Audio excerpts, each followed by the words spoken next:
So there was a surprising amount of discussion on my last video for the 3 tips to include in your training schedules.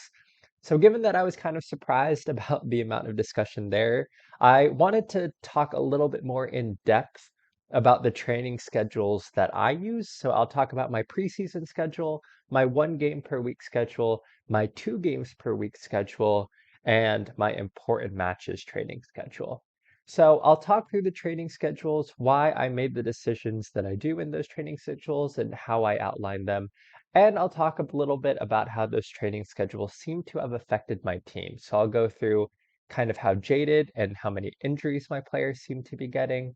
I'll talk a little bit about how they're developing as well, and we'll kind of summarize all those things together. So to begin, this is my preseason training schedule. And I implement this for the first 4 weeks of preseason. So what I do is I schedule a friendly every Saturday at home. That way we're not traveling. So every Saturday there'll be a match. And then this is what's happening during the rest of the week. And the preseason training schedule is intended to be fatiguing. So we can see here that for all positions, we're working at 75% match intensity. So this is why we see those orange bars. And this is intended to be fatiguing for the players because this is building up that fitness, building up those fatigue levels so that when we get into the season, they can handle their regular training and match workload. So it's really important for all of this training and all of these training schedules that we are implementing this preseason schedule because this sets the physical foundation for the players to be able to handle their training and their matches for the rest of the season. So this is how I set it up. At the beginning of the week, I have endurance and resistance training, and then I do 2 endurance and quickness trainings Monday through Thursday.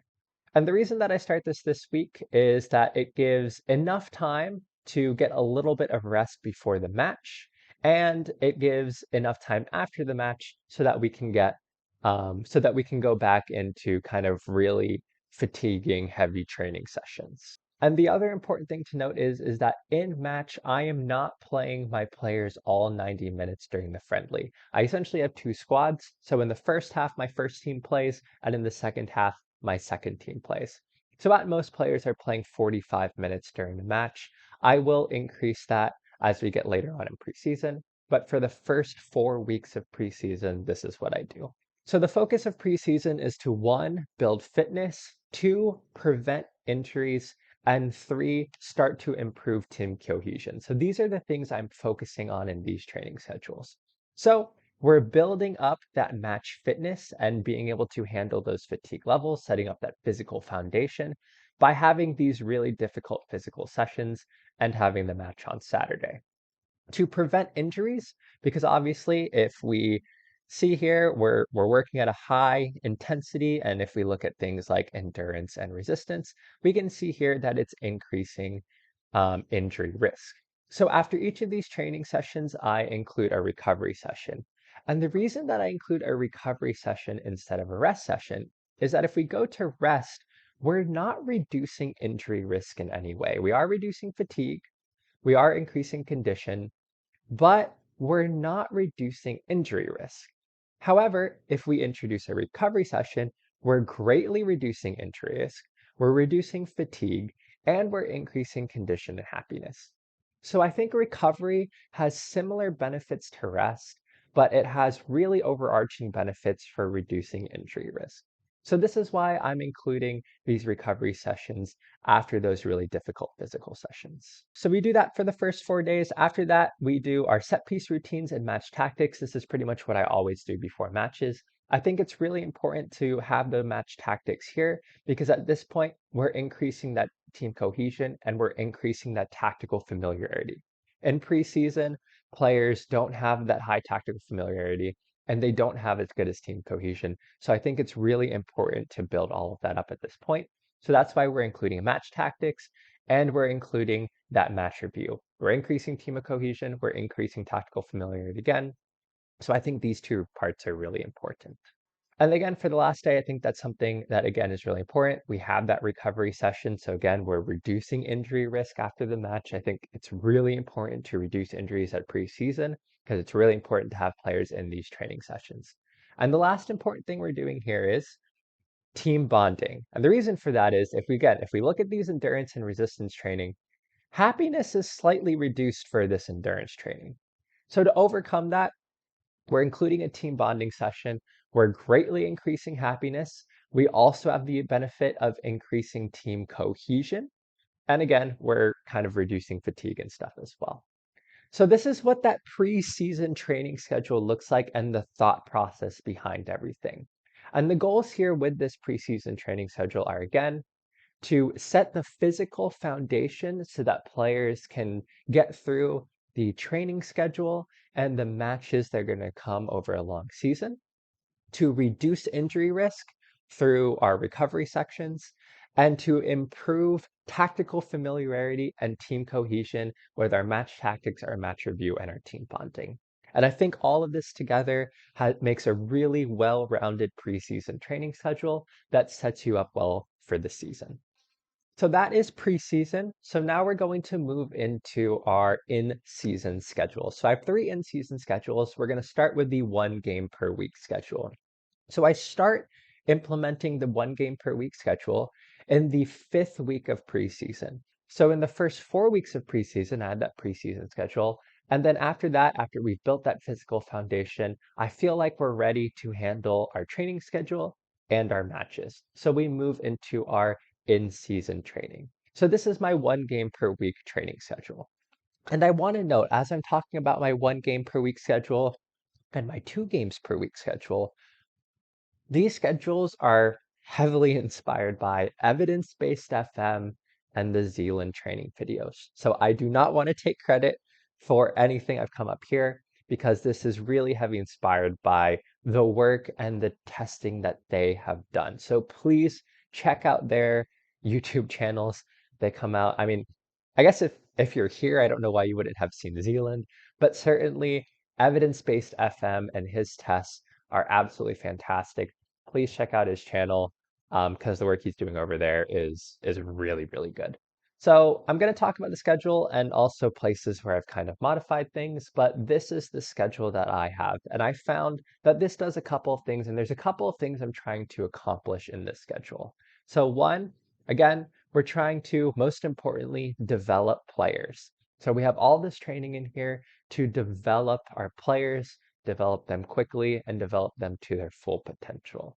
But with that, we're trying to balance a couple things. So with all this training, we're also trying to prevent injury risk.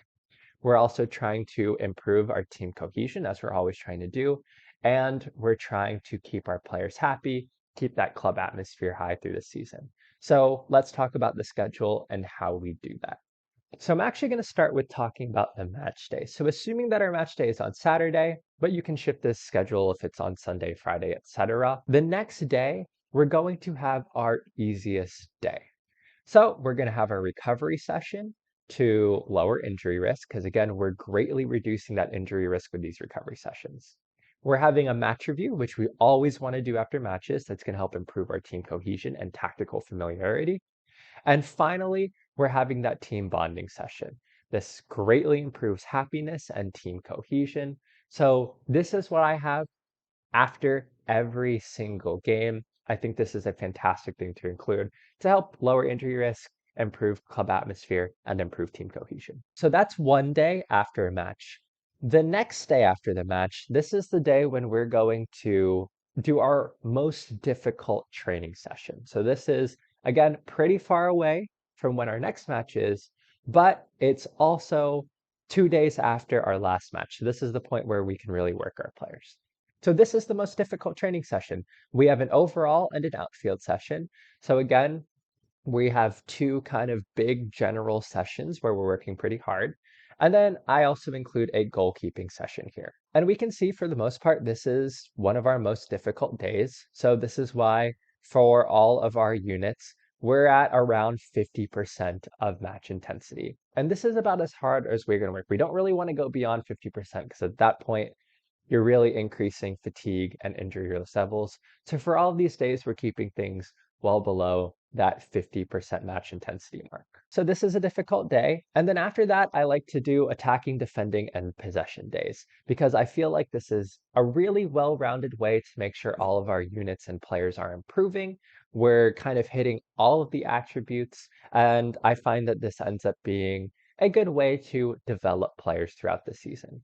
So what I like to do is have a general focus. So the first thing I'll do is our general attacking, defending, or possession days.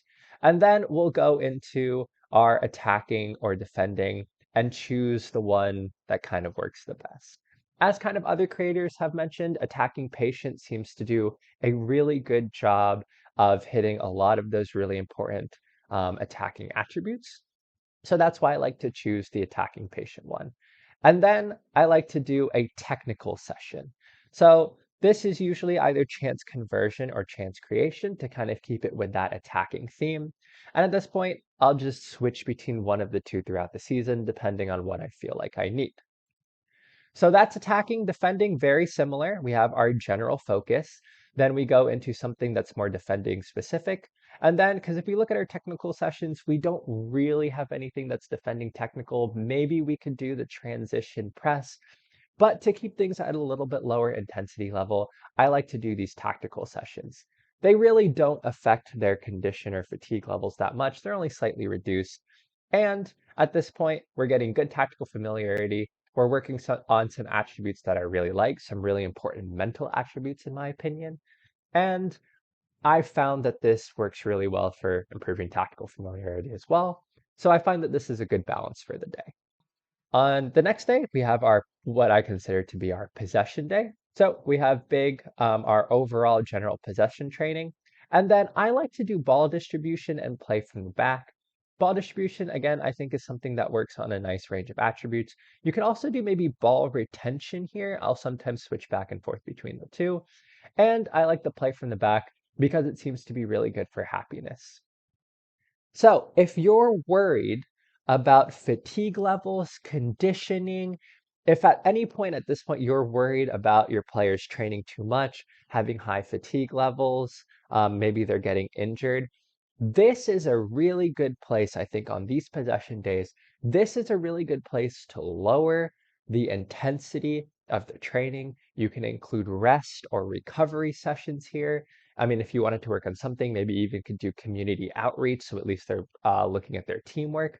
But this is the day that I would say to include some rest or include some recovery. If you find that your players are getting jaded, if you find that they're getting injured, this is the place to do it. And previous football managers, when I've implemented this training session, if I'm going to change the schedule, this is the place that I found is a really good place to do it. Again, include some rest, include some recovery sessions here, and I found that your players are fine. And then on the day before the match, I always do match tactics. This improves tactical familiarity and team cohesion. And we'll work on our set piece routines as well, which I always like to do the day before the match. And at this point, the big thing on the day before the match is we're really low as far as match intensity is concerned. We're less than a third of match intensity. So at this point, your players should be fully conditioned and they should be ready to go going into your match on Saturday.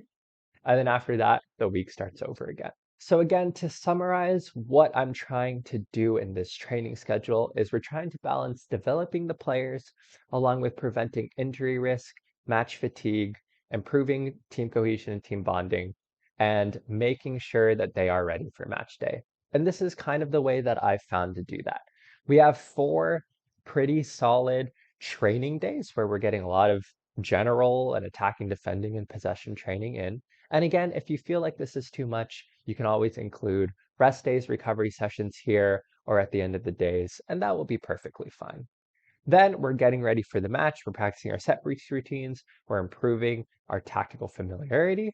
We play the match, and then we're reducing injury risk. So I found this to be a good blend of, again, player development, happiness, reducing fatigue and stuff. And it seems to work pretty well in my saves. But of course, if you're worried about that, you can always introduce some more rest or recovery. So that was my 1 game per week schedule. This is my 2 games per week schedule. And I want to note the caveat here that this is probably the one that I modify in season the most, depending on how the squad is feeling or doing. So I'm not married to the schedule. This is the one that I modify. So I use this as a base, and this is the one that I modify. So in this 2 game per week schedule, we definitely have a lower training intensity, but we still have most of our training on that 2 days after a match. But the other days are relatively easy. So assuming that a match is on Tuesday and Saturday, it could also be Wednesday and Saturday or Wednesday and Sunday. Before the match, again, we're always doing match tactics training. And then I'm trying to include some level of training here. So I have defending engaged, but I would say just don't do general training. So I wouldn't do this type of training. I would choose one of these attacking, defending, or technical trainings, or even tactical training, because that seems to be a little less fatiguing. So we do that. We go into our match tactics. We have our match. The next game, the next day, always our match review, always our recovery session. Again, we're preventing injuries. So we always want to include that recovery session. And then this is one of the places that I think is very modifiable.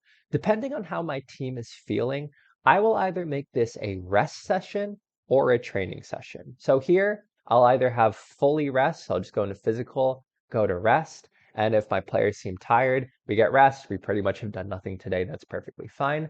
But if my players are feeling good, I'll keep it relatively low key. I'll go with something like a transition press or an easy technical or tactical training session, because this keeps things relatively low. We can see here that tactical training sessions even lower as far as fatigue is concerned.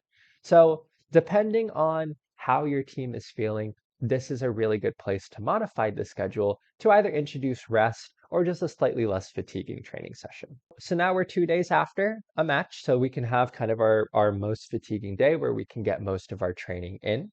So I like to do an overall, just hit everything, and then either attacking or defending, and then some kind of tactical again to kind of reduce that fatigue.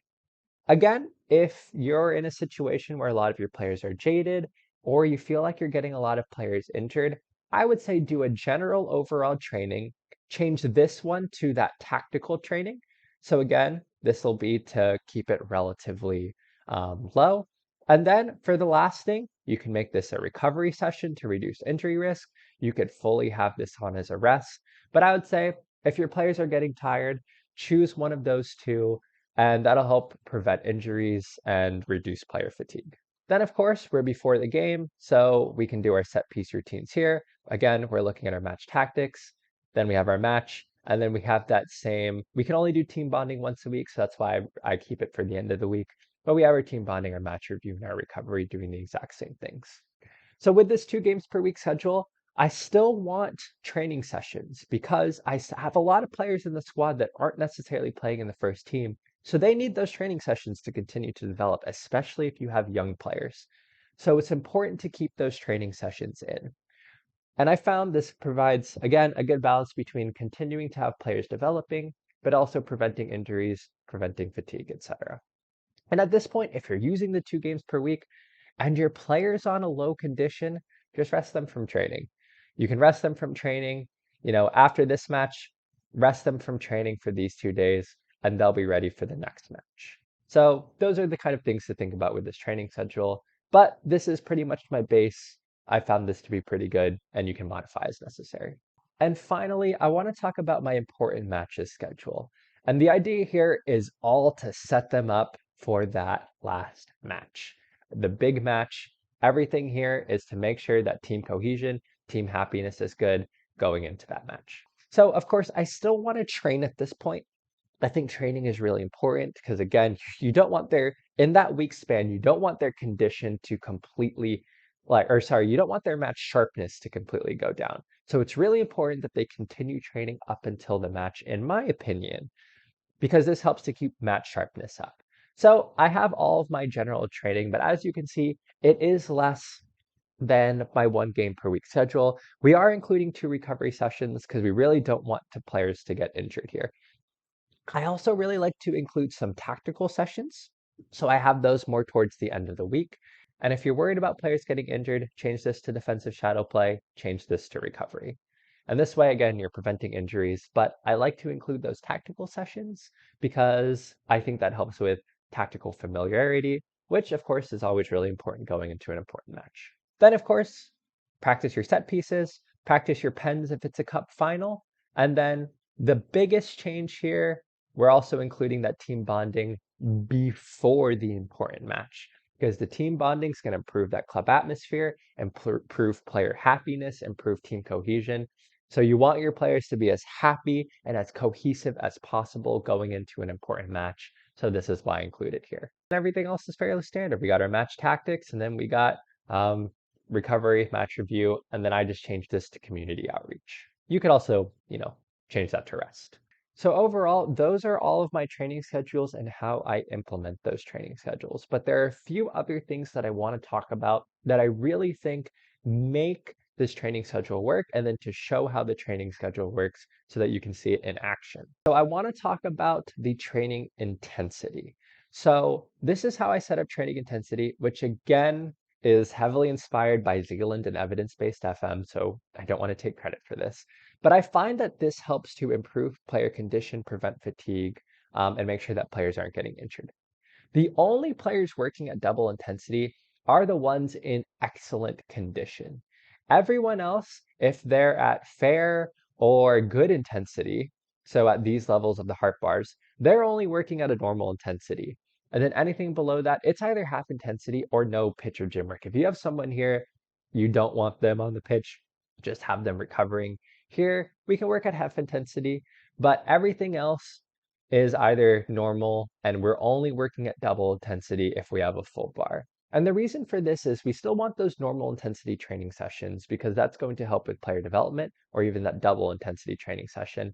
But we also don't want players just to have terrible condition during the season. So this is why I set it up as is.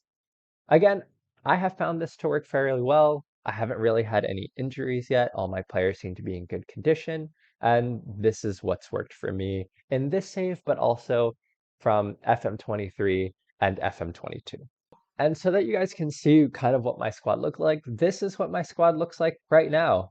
I surprisingly don't have any injuries. A lot of players down here aren't really playing, so their condition and stuff probably doesn't matter as much. But I really haven't had any injuries this season. That has been a welcome surprise. I think all of the recovery sessions are really helping with preventing injuries. So I haven't had any injuries. We are starting to get into that busy period of the English calendar. I haven't had any players who have gotten significantly jaded yet to where I've gotten it as an inbox item, but I am also rotating my players throughout the season. So that's probably helping with that as well.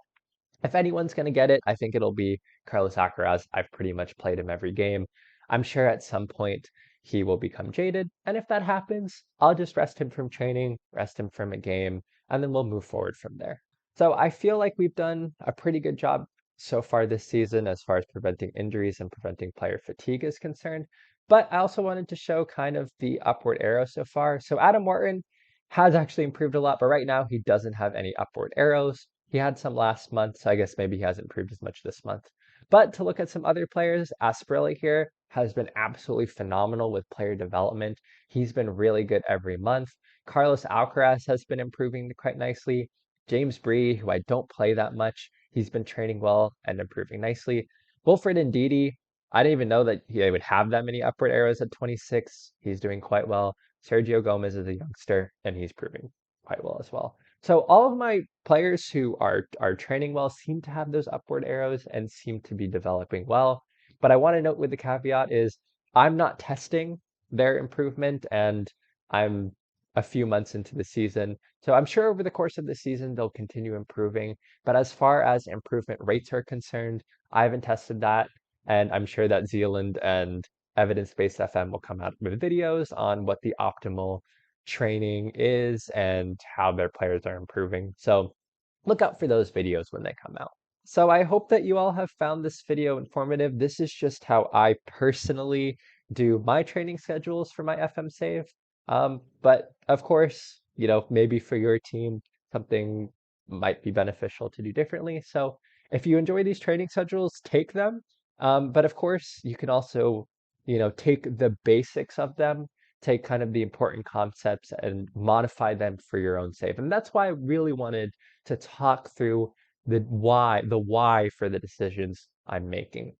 So that when you go into your own save and you're looking at your own training schedule, you can take some of those important concepts and modify them to your team as best as you can. But with that, I hope you found this video informative. There was a lot of discussion on the last video in the comments, so I thought it might be good to talk a little bit more in depth about training schedules, since that seemed like a discussion that you all were interested in having. So again, hope you enjoyed this video. Hope you found it informative. And I'll see you all next time, back to the usual FM24 experiments. So I will see you all then.